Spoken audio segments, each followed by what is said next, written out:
আমরা শুরুতেই বলেছিলাম, যদিও সময় কম এবং বক্তাদের অনেকেই চলে গেছেন, তাও কয়েকজন বলছেন যে কিছু প্রশ্ন ছিল, মানে একটা প্রশ্নোত্তর সেশন আমাদের ছিল, কিন্তু অনেকেই চলে গেছেন যারা বক্তা ছিলেন। হয়তো সকলের জন্য রাখা প্রশ্নের উত্তর পাওয়া যাবে না, কিন্তু এখনো যদি যারা আছেন তাদের জন্য যদি কোনো প্রশ্ন থাকে তাহলে সেই প্রশ্নটা কেউ করতে পারেন। একটুখানি যারা বক্তারা আছেন যদি একটু আসেন, একটা ছোট্ট সেশন হয়ে যেতে পারে। উর্বা, শতাব্দী, আর যদি কেউ আছেন, সৌম্যকান্তি আছে বোধহয়, সৌম্য আছে কি? সৌম্য যদি স্টেজে আসো। হ্যাঁ, একটু স্টেজে আসতে বলছি।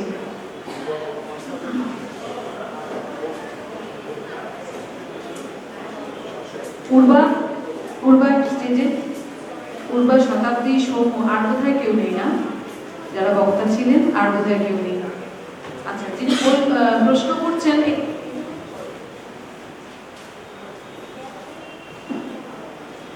যিনি প্রশ্ন করতে চান একটু এখানে উঠে গেলে ভালো হয়।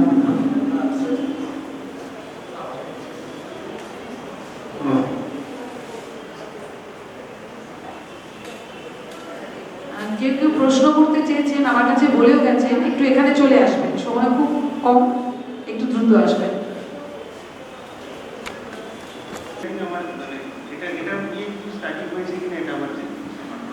এটা নিয়ে অনেক স্টাডি হওয়ার চেষ্টা হয়েছে, কিন্তু এটা না খুব একটা কোরিলেট বা অ্যাসোসিয়েট যাই বলুন, সেটা খুব একটা করা যাচ্ছে না। মানে এখনো স্ট্যাটিস্টিক্যালি এই জায়গায় পৌঁছানো যাচ্ছে না যে লক্ষ্মীর ভান্ডার বা কন্যাশ্রী দেওয়ার ফলে বা যে কোনো এই জাতীয় যে অ্যালাওয়েন্সগুলোতে আমরা ইদানিং খুব রেগে যাই, কিন্তু 30 বছর 35 বছর ধরে চিরকাল এই জাতীয় ভাতা দেওয়া হয়েছে ওয়েলফেয়ার স্টেটে। যাই হোক, কিন্তু এটা যে খুব কোরিলেট করা গেছে তা না। কিন্তু জেনারেলি যেটা আমি, এটা যদি আপনি জানতে চান আমি একটা জিনিস শেয়ার করতে পারি। হ্যাঁ, মানে সেটা যেটা সংক্রান্ত না, জেনারেলি যেটা হচ্ছে মহিলারা একটা তাদের আমি অ্যানেকডোট দিই, আপনি তাহলে বুঝতে পারবেন তারা কেমন করে ভাবছেন, চিন্তাটা কেমন করছে। একজন মহিলা প্রাথমিক শিক্ষক, তার বর, তার প্রথম সন্তান মেয়ে, এবং সেই মেয়েটির এখন বয়স 9। আর যতদিন প্রথম সন্তান একজনই সন্তান ছিল ততদিন মেয়ের জন্য যা যা খরচ টরচ করতে চাইতেন সবেতে বাবা তিনি রাজি হয়ে যেতেন। এবার দ্বিতীয় বাচ্চাটি যখন হয় ছেলে, তখন ছেলেকে দিয়ে বাড়ি খুব মেতে যায় ইত্যাদি, কিন্তু মায়ের কাছে দুজনের তো কোনো তফাৎ নেই। মা বলেন যে আমার মেয়েটাকে আমি একটু গান শেখাতে চাই, তার জন্য তুমি টাকা দাও। এটা পরিবার থেকে এবং বাড়ি থেকে বাবার কাছ থেকে রিফিউজ করে দেয় যে না হবে না, গান শেখানোর জন্য অত খরচা করবে। লক্ষ্মীর ভান্ডারটা চালু হওয়ার পর সেই মেয়েটিকে গান শেখানোর জন্য তার যে লক্ষ্মীর ভান্ডারের যে টাকা, গান শেখানোর জন্য মা ব্যয় করছেন। সেই মাকে যখন আমরা জিজ্ঞেস করছি যে আপনি তো খুশি, টাকাটা কি বাড়লে ভালো, তখন উনি বলছেন হ্যাঁ বাড়লে ভালো। তাহলে সেটা দিয়ে কি করার কথা ভাবতে পারেন আপনি? তখন বলছেন সেটা দিয়ে কিচ্ছু না, গানের স্কুলে টোটো করে নিয়ে যাই, নিয়ে আসি, সেই ভাড়াটা তো আমার বরের কাছ থেকে নিতে হয়, আমি তাহলে সেটা নেব না, আমার অসম্মানের সবটুকু খুঁজবে। এই পরিবর্তনটা হয়েছে। এটা সবটা স্ট্যাটিস্টিক্যালি প্রমাণ করা যাবে যেহেতু টাকার অঙ্কটা খুব কম।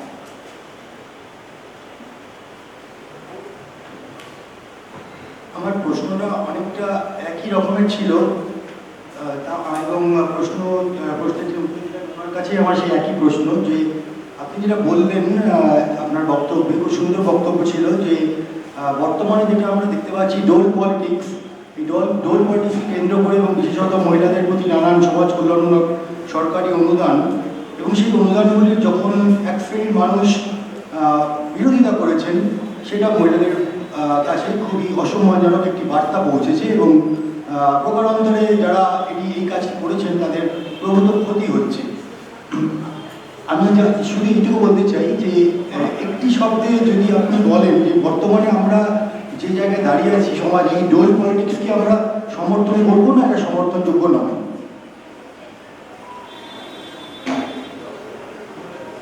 দেখুন, প্রথম কথা হচ্ছে ডোল পলিটিক্স শব্দটার সঙ্গেই তো আমি খুব একমত হচ্ছি না এখনই।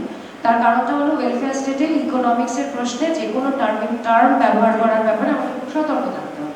এটাকে আপনি ডোল পলিটিক্স বলছেন, মানে আপনি বলছেন বা একটা বিরাট সংখ্যক মানুষ বলছেন, কিন্তু এটা কোনো ইকোনমিক টার্ম নয়, মানে এটা একটা সোশিওলজিক্যাল ইকোনমিক্সের টার্ম নিয়ে কথা বলা হয়।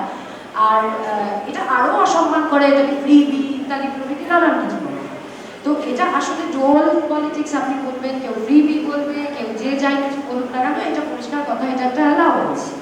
ওয়েলফেয়ার স্টেটে অ্যালাউন্স তো দেওয়া হবে, বার্ধক্য ভাতা দেওয়া হয়েছে, বিধবা ভাতা দেওয়া হয়েছে। বিধবা ভাতা দেওয়ার সময় তো এত কপাল কেউ চাপড়ায়নি, ওটা করুণা হচ্ছিল বলে। বিধবাদের উপর করুণা করে ভাতা দেওয়া অ্যাকসেপ্টেড না, বেকার ভাতা দেওয়া হয়েছে। এনজিএনরেগায় একটা ভাতা তো মেরে দেয়। এনজিএনরেগায় যে টাকাটা মজুরিটা দেওয়ার কথা সেটা দিতে না পারলে 15 দিনের মধ্যে আনএমপ্লয়মেন্ট অ্যালাউন্স দেওয়ার কথা দেয়নি জীবনে, জানেনি না অর্ধেক কেউ কথা বলেনি। পশ্চিমবঙ্গে একটা কাজ ঢোকে না, টাকা ঢোকে না, বিরাট সংখ্যক মহিলা শ্রমিক এনজিএনরেগার 100 দিনের কাজের সঙ্গে জড়িয়ে আছে, কেউ কথা বলেনি তো। 20% মহিলা উৎপাদন ব্যবস্থার সঙ্গে কাজ করে যাচ্ছেন, একটা পয়সা রোজগার হচ্ছে না তাদের, তারা এমপ্লয়েড, কেউ কথা বলছি না তো। এই এতগুলো বঞ্চনা যদি রাজনীতিতে মোটিভেট না করতে পারে, হঠাৎ ভাবছেন কেন ডোল পলিটিক্সটা মোটিভেট করবে? কিছু করবে।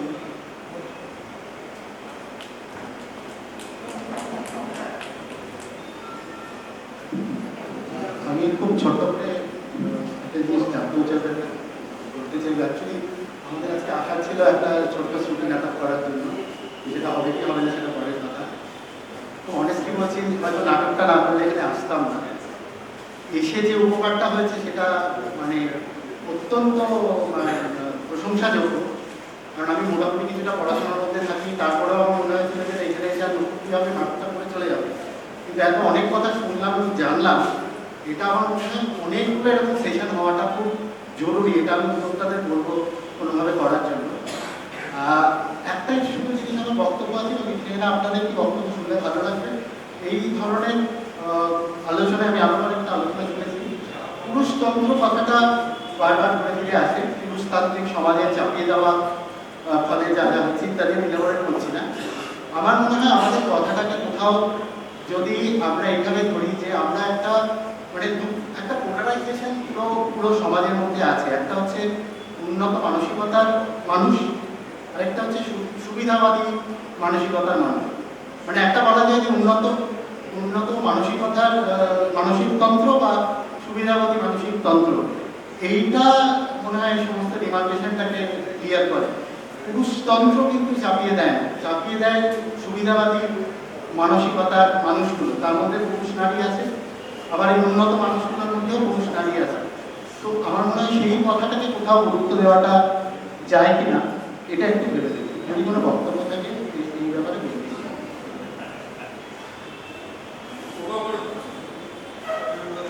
আচ্ছা, ছোট করে বলতে হবে, বলি যে আমরা পিতৃতন্ত্র বা পুরুষতন্ত্র যাই হোক না কেন, সেই কথাটা যখন ব্যবহার করি তখন সেটা ব্যক্তি পুরুষকে নির্দেশ করে না, সেটা একটা সামাজিক যে পরিবেশ সেটাকে সামগ্রিকভাবে যে সামাজিক মনো সেটাকে নির্দেশ করে। এবং এই বক্তব্য রাখার সময়ও অনেকেই বলেছেন বক্তাদের মধ্যে যে যেরকম ধরুন অনুরাগী বলেছে এই পিতৃতান্ত্রিক মানসিকতা ট্রান্সও হন, নারীও হন, আবার পুরুষও হন। সুতরাং পিতৃতন্ত্র বা পুরুষতন্ত্র কথাটি বলা হলেই একটু কম যদি আমরা ডিফেন্সিভ হই, আমি বুঝতে পারছি হয়তো পুরুষের জায়গা থেকে ডিফেন্সিভ হয়ে যাওয়াটা স্বাভাবিক, কিন্তু একটু যদি আমরা কম ডিফেন্সিভ হই এবং যদি আমরা একটু ভাবার চেষ্টা করি যে কেন এই কোথা থেকে এই পিতৃতন্ত্র বা পুরুষতন্ত্র শব্দটা এলো,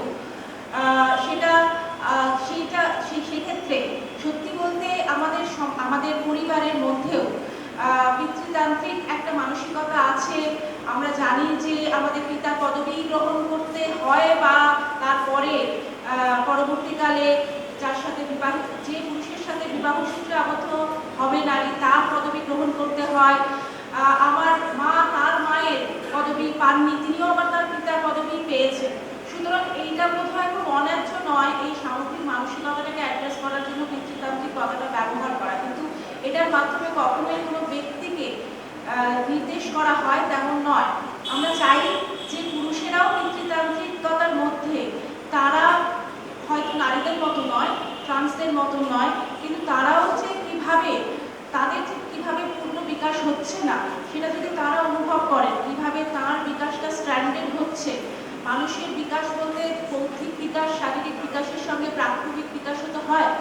তার যে সম্পূর্ণ ইমোশনস এর প্রকাশ হচ্ছে না, তাকে যে একটা খোলস করে থাকতে হচ্ছে, এই ব্যাপারগুলোকে যদি তারা অ্যাড্রেস করে তাহলে, এবং আমি আমি আমার ওয়ার্কশপেও এটা বলি, এটা বাচ্চাদের ক্ষেত্রে বা টিনেজারদের ক্ষেত্রে খুব কাজে দেয়, যে একজন ভালো একজন প্রকৃত পুরুষ বলতে তুমি কি বোঝো, এবং তারা কিছু অ্যাডজেক্টিভ বলে, খুব স্টাউট হবে, খুব শক্তিশালী হবে, সবাইকে ধরে মিলিয়ে দেবে, এবং তারপরে আবার আরেকটা প্রশ্ন থাকে এরকম, একটা ভালো মানুষ বলতে কি বোঝো। তো দেখা যাচ্ছে তখন তারা বলে যে সে সৎ হবে, সে সবাইকে ভালোবাসবে। তো এই যে স্বাভাবিকভাবে ভালো মানুষ আর ভালো মানে প্রকৃত পুরুষ এর সংজ্ঞা দুটো কোথাও গিয়ে কন্ট্রাডিক্টরি হয়ে যাচ্ছে না, ছোটবেলা থেকে আমাদের মননের মধ্যে এটা ঢুকে যাচ্ছে যে যে সবাইকে ভালোবাসে, ভালোবাসার জন্য তো একটা কোমল মন থাকা দরকার, একটা কমনীয়তা থাকা দরকার, সে ভালো মানুষ, কিন্তু সে কি যথার্থ পুরুষ? তো এই যে ব্যাপারগুলো, এইগুলো পিতৃতান্ত্রিকতা শব্দটার মাধ্যমে আমরা অ্যাড্রেস করতে পারি।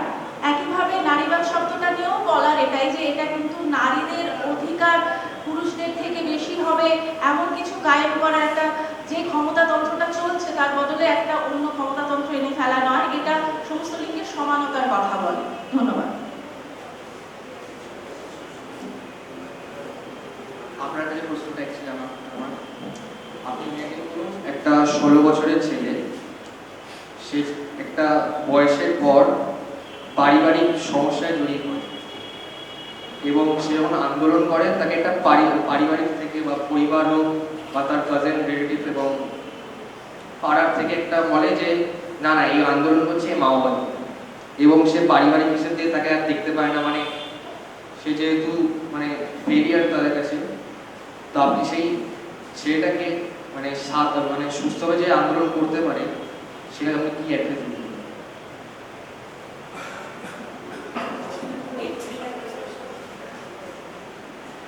মানে এটা কি অ্যাডভাইস দিতে পারি? আমি অ্যাকচুয়ালি কিছু অ্যাডভাইস দেওয়ার জায়গায় নই, আমাকে অনেকগুলো ফ্যাক্টর না এখানে দেখতে হবে, মানে যে কোন পরিস্থিতিতে তিনি আছেন, মানে ছেলেটির কথা বলছি, বা তার পরিবার আছে সেটা দেখতে হবে, বা যে গ্রামটায় রয়েছে তার আর্থসামাজিক অবস্থা কি, তার রাজনৈতিক অবস্থা কি, সেখানে কি আমাকে কি একটু নির্দিষ্টভাবে কয়েকটা কিছু বলতে পারেন, তাহলে আমার মাথায় আসতে পারে। আমি ধরতে পারছি না পরিবার তাকে সমর্থন করতে দিতে চায় না, তাই তো? এমত অবস্থায় সে সমর্থন করবে কি করে? এটা করছি যে অ্যাডভাইস দেওয়া, কিন্তু এটা প্রেক্ষিতের সঙ্গে প্রেক্ষিতের তফাৎ করে হয়। বহু ক্ষেত্রে এরকম হয় যে পরিবারের সঙ্গে বিদ্রোহ করে সমর্থন করতে হয়, বহু ক্ষেত্রে হয় কিছুদিন সংগঠন না করে অপেক্ষা করে আরো একটু বড় হয়ে গিয়ে পরিবারকে যেখানে আমি যুক্তি দিয়ে বোঝাতে পারবো সেরকম জায়গায় গিয়ে তারপরে সংগঠন করতে হয়। বহু ক্ষেত্রে এরকম হয় যে পরিবারকে না জানিয়েও হয়তো সংগঠন করতে হয়, তিনটে জিনিস ঘটে। কিন্তু পৃথিবীতে যাই ঘটে যাক সংগঠনটা করতেই হয়।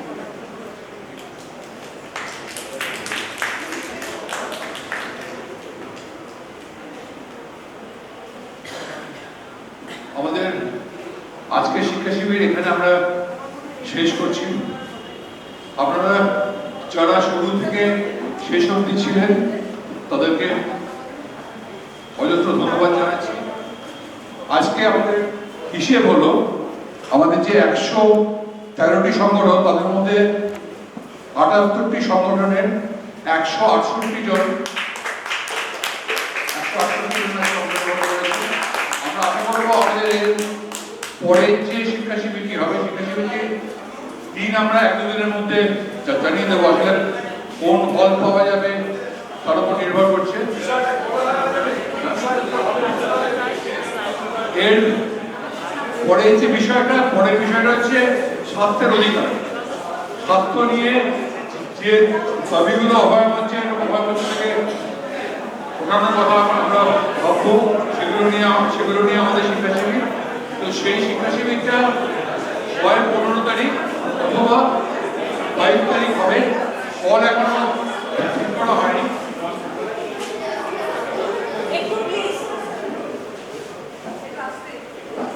পরের শিক্ষা শিবিরে আমি আশা করব যারা আসবেন তারা পুরো সময়টা খালি করে নিয়ে আসবেন, সময়ের মধ্যে আসবেন এবং শেষ অবধি থাকবেন। এটা আমার আপনাদের কাছে